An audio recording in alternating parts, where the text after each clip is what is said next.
Hey, what's up, ladies and gentlemen? It's Friday. Welcome back to another College of Ball with J-Dog. We got one more sleep, y'all. We got some more football coming up. There's Louisville and James Madison and Maryland, Northern Illinois tonight. There's a couple other games, Northwestern and somebody. Not that I'm too interested in. I will tune in for some of the Louisville and James Madison game because I picked Louisville to be one of my most underrated teams this year. Y'all, we got a bad night. We wake up. We got another Saturday full of football. I'm talking wake up, drink your coffee, your energy drink, whatever you do. Hell, if you wake up, drink a beer, that's on you. I don't judge. I just know I'm gonna get up, according to what time the baby lets me sleep. Get up, drink my 5-hour energy. Watch game day. Gonna be a sad one without Corso. Then watch football from 12 to at least 12 tomorrow night. My ass will be stuck on the couch like I am every Saturday. It's like I hope all of y'all are on Saturday. I appreciate y'all tuning in. Here's what we're going to go over today, y'all. We got Josh Pate's top 25. I think it looks better than Coach's poll and AP poll. And then we got ETSU versus the Vols preview. Spoiler alert, Tennessee's going to win by a lot. You got Cole Kubelek talking about Josh Josephs, how good he played Saturday. He gave a couple other Vols some praise too. We may find out the Vols 3 permanent opponents with the new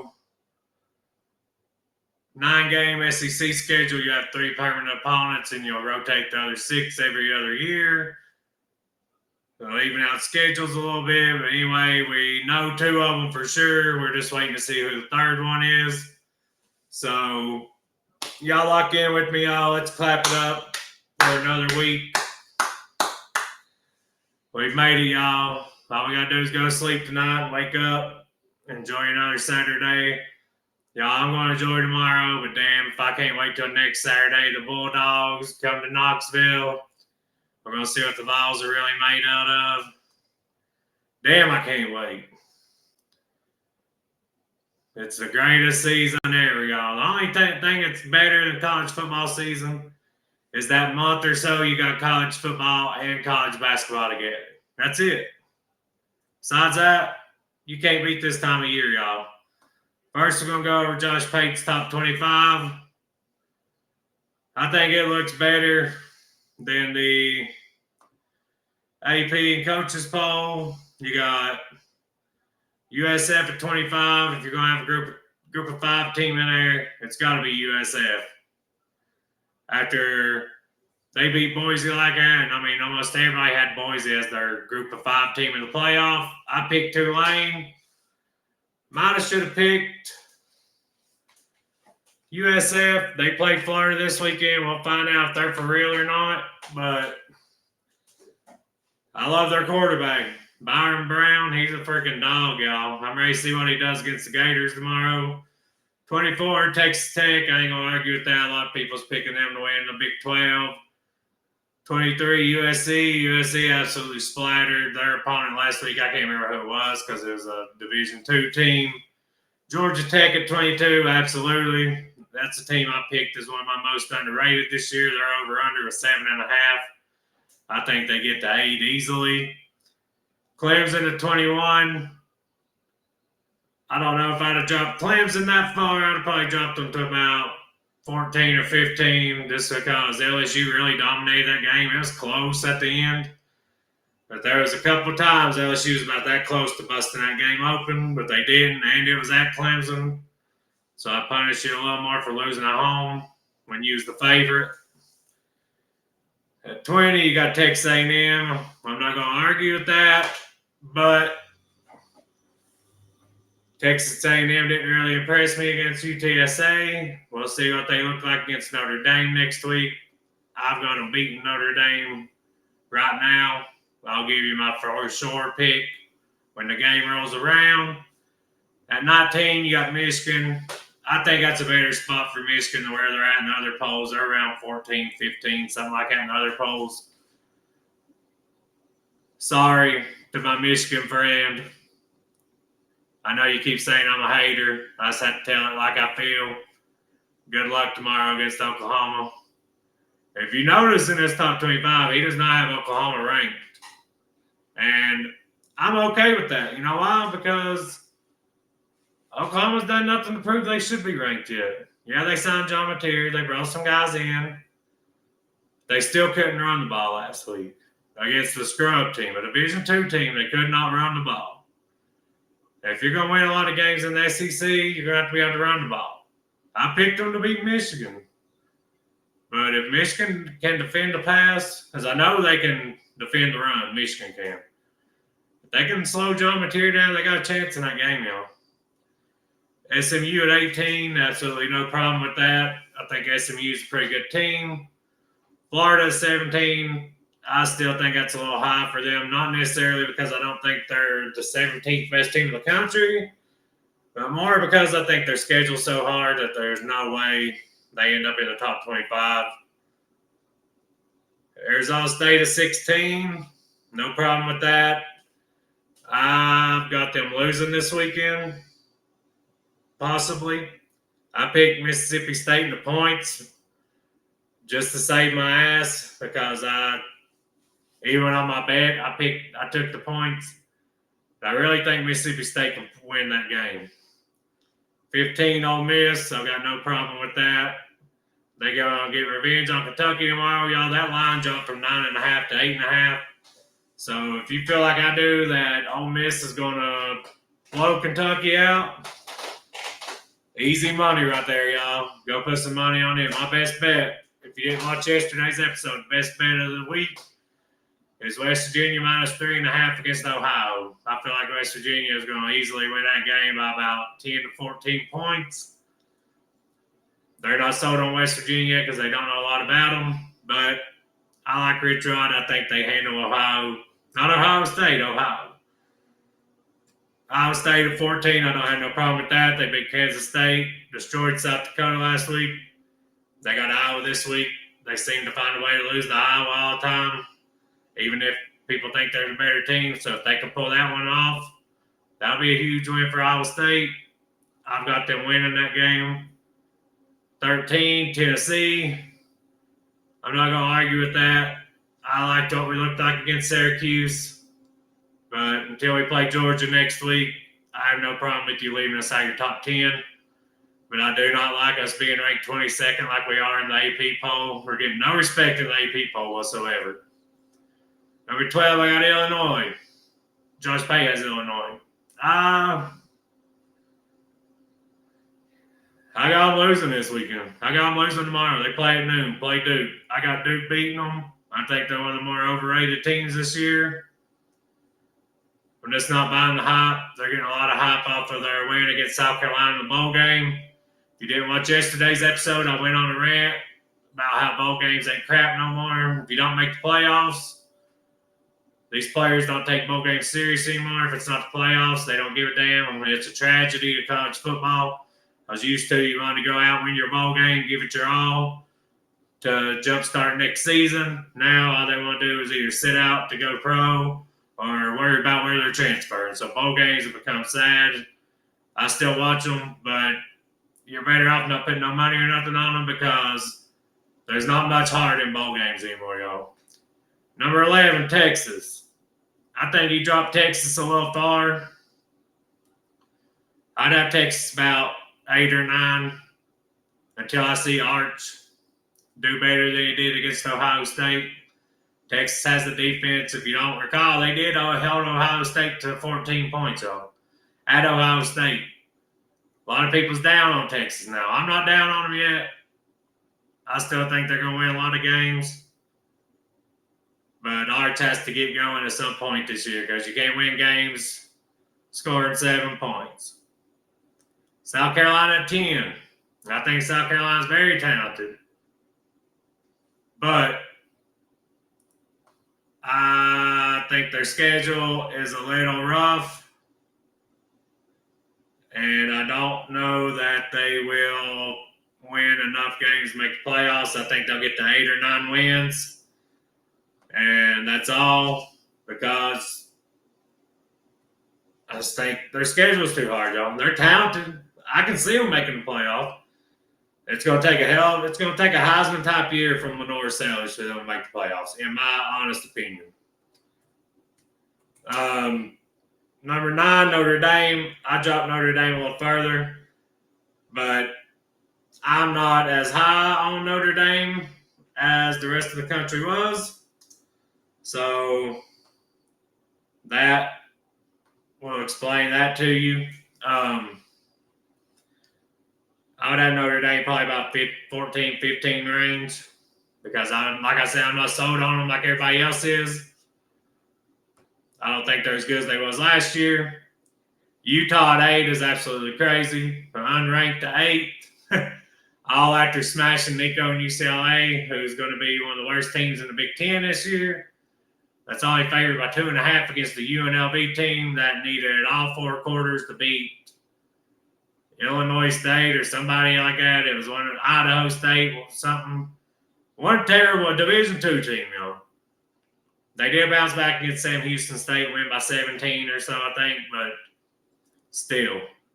Florida State at 7 is absolute tragedy. You see, Alabama's not on this list. So if you think Alabama was that overrated, that you jump them all the way out of your poll, then why does Florida State jump all the way to 7? I'd have Florida State in the low 20s,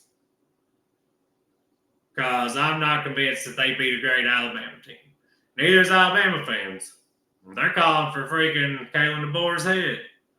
Oregon at 6, no problem with. They've not played nobody yet, but they was ranked about there to start the season. Georgia at 5, no problem there. Penn State at 4, no problem there. Miami at 3. I think it's a little high, but they beat Notre Dame, so I'll let that one slide. LSU at 2, no problem there. I think Clemson's a little overrated, but they beat them. So no problem there. Ohio State 1, absolutely. So 2 teams you'll notice missing out here, like I said, is Alabama. And I can't remember the other one I said. Who else is missing out here? Oh, no, I already said it. Sorry, y'all. My brain's not working good today.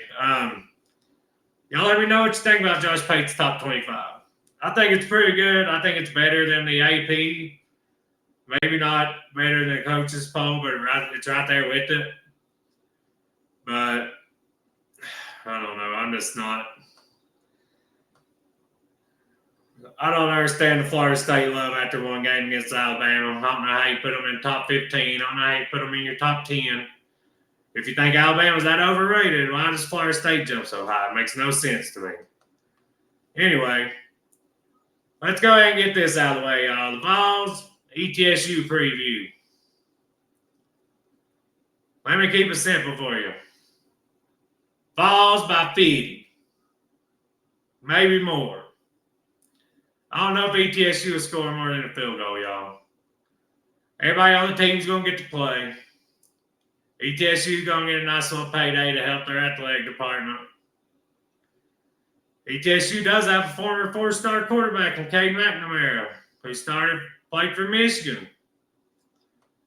But you see how far he's fell off. From Michigan to Iowa to ETSU.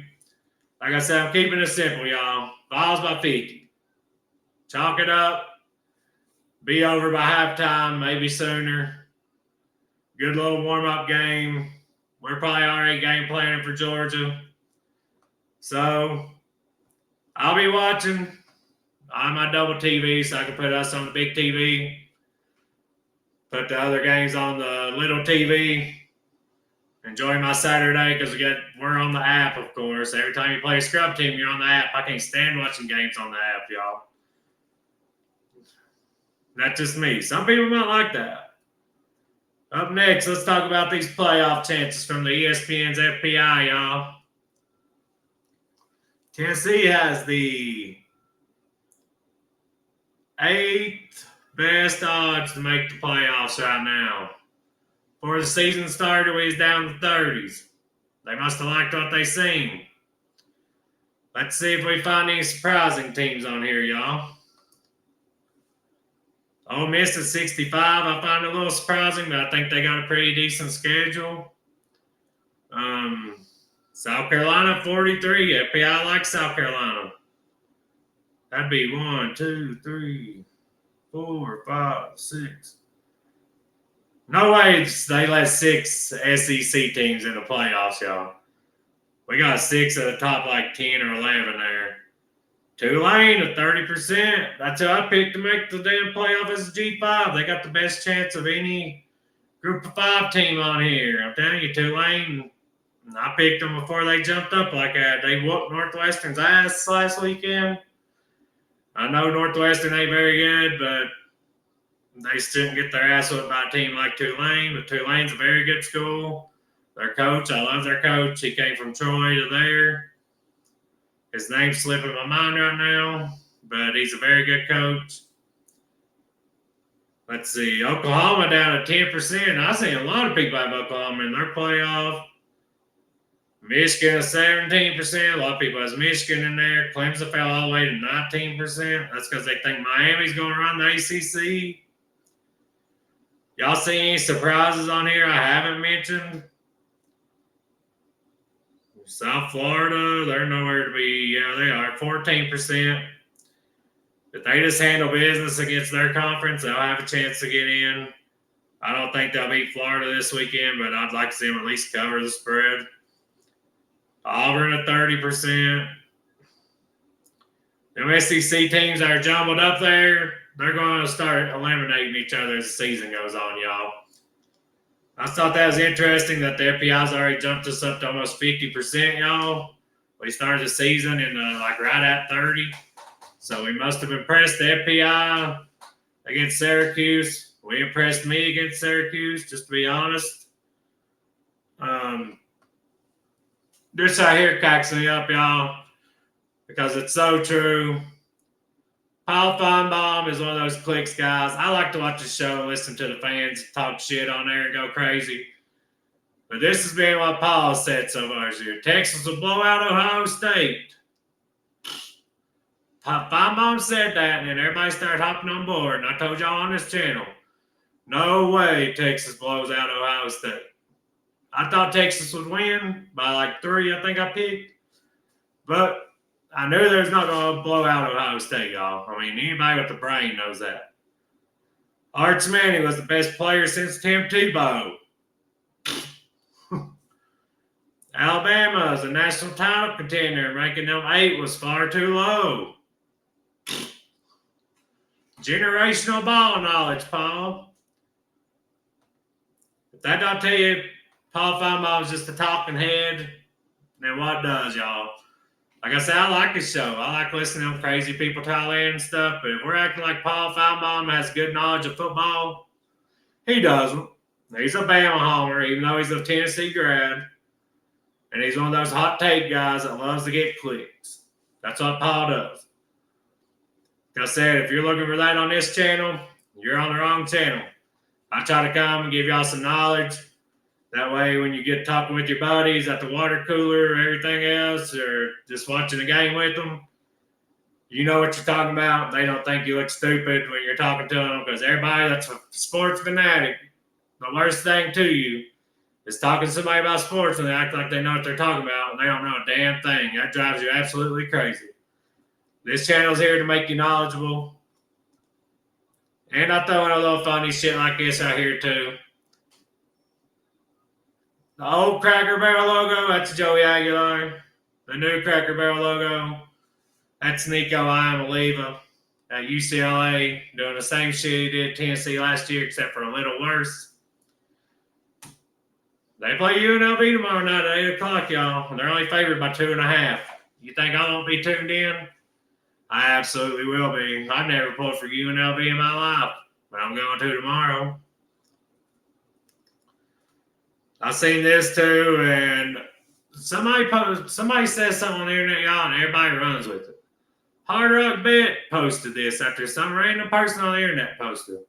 If Florida goes undefeated with this schedule, it'll be the greatest season in college football history. Yes, it absolutely would be, but it's not going to happen.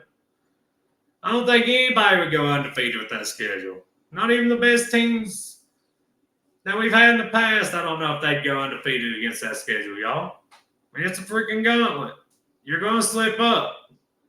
I think Florida loses 3 or 4. They could prove me wrong that they're better than I think they are. But I think that schedule's just too rough. They could lose up to 5 with that schedule. I don't think Billy Napier makes it if they lose any more than 4. I really don't.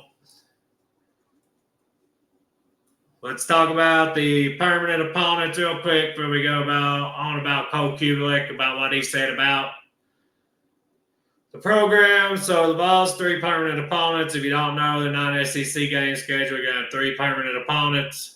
They're going off of location and history. And I'm sure there's a couple other things because you got to throw some people a bone. But Bama and Vandy will absolutely be 2 of them. And the other one will either be Florida or South Carolina.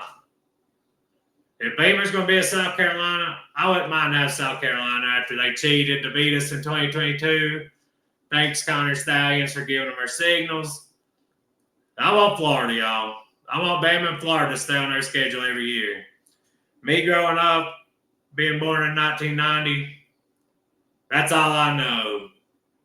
Is you hate Alabama, you hate Florida.